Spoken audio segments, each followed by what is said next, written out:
Hi, I'm the Scrub and you're here for one reason. Look, I understand that this is the sea of clouds, but why does a whale have to be swimming up here? Legendary sky fishing. Okay, nice joke, Sid. Not like there's going to be several bastard fish that's going to take several months just to get a nibble from, even if you attend every fishing window. Actually, on that note, I wonder what bait you need to use for this primal. I'm going to assume ethereal plankton. Where's the NPC that sells that? Time to learn about the Limitless Blue Hard. Simplified.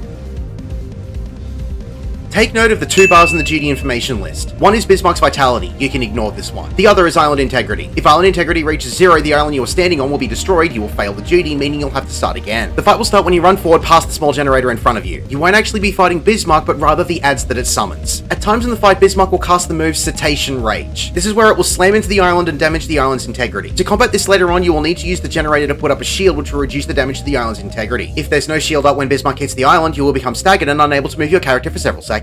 Several adds will spawn in. They will cast point blank and straight line AoEs. Watch out because the straight line AoEs are a small knockback and can knock you off the arena if you're standing in it while being too close to the edge. Other than that, these adds don't offer too much of a threat, so burn them down. Bismarck also casts Spleen Bomb. These will spawn random point blank water AoEs on the ground below random players. When the dragon killers are ready, they will become targetable. Two members in the party will need to interact with them in order to shoot the harpoons into Bismarck and drag him towards the island. Get ready to jump onto the back of Bismarck. Don't jump too early or else there'll be no collision detection and you'll fall through Bismarck to your death. When you jump on the back, you'll gain the whaleback buff. This is a two-part buff. It is a small dot tick, which means healers will need to throw out a heal or two to combat this, and it will also give you the ability to damage Bismarck. If you do not jump on the back, Bismarck will be completely invulnerable to your attacks. Healers, this is one of the few times where rescue can be used to benefit the party. While you're on the back, target the chitin carapace and destroy it. After a certain amount of time or after the chitin has been destroyed, Bismarck will fling all players back onto the island and break the chains holding it down. If you haven't destroyed the chitin, you'll just repeat the previous mechanics. If you have destroyed the chitin though, a blue and green ad will spawn on opposite ends of the island. Tanks must keep these ads apart. If they manage to get close enough to tether together, they will get a massive vulnerability up buff that will reduce their damage taken by 90%. I would recommend bursting one ad down so you don't have to worry about them tethering together. Both ads will also have a cleaving tank buster, so don't stand with a tank. During this phase there will be small circular water AoEs from before, and tornadoes that move around the arena that will throw players into the air. Just avoid them as best you can. After both ads have been defeated, Bismarck will perform his ultimate. This will destroy the generator, leaving the island vulnerable. Bismarck will then summon more ads to defeat and change the weather to thunderstorms. Bismarck will also summon vapor bubbles at points around the arena. Everyone destroys these, but you're not supposed to, specifically when the weather is thunderstorms. Bismarck will then cast Lightning Bolt. This will target 4 random party members with unmarked small point blank AoE lightning strikes. If the party is bunched up, it can kill players, especially if you're under geared, so it's best to try and spread out. Bismarck will then cast Thunderhead. This is 2 high damaging lightning strikes. If you have destroyed the vapor bubbles, then these strikes will hit random players. It shouldn't kill you unless you're severely under geared. If everyone is stacked up from this, then you can easily die from taking both of them. However, if you have left the bubbles alone, they will be targeted instead and spare the party. When these lightning strikes hit, the dragon killers will become targetable again, which allows you to pull Bismarck back to the island. There is now an exposed piece on Bismarck. It's called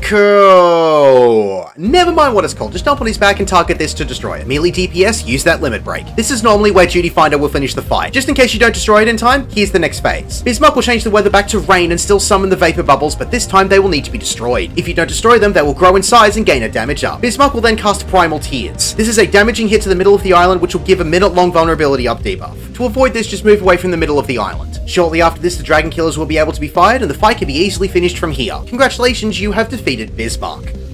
My name is The Scrub. Thank you for watching.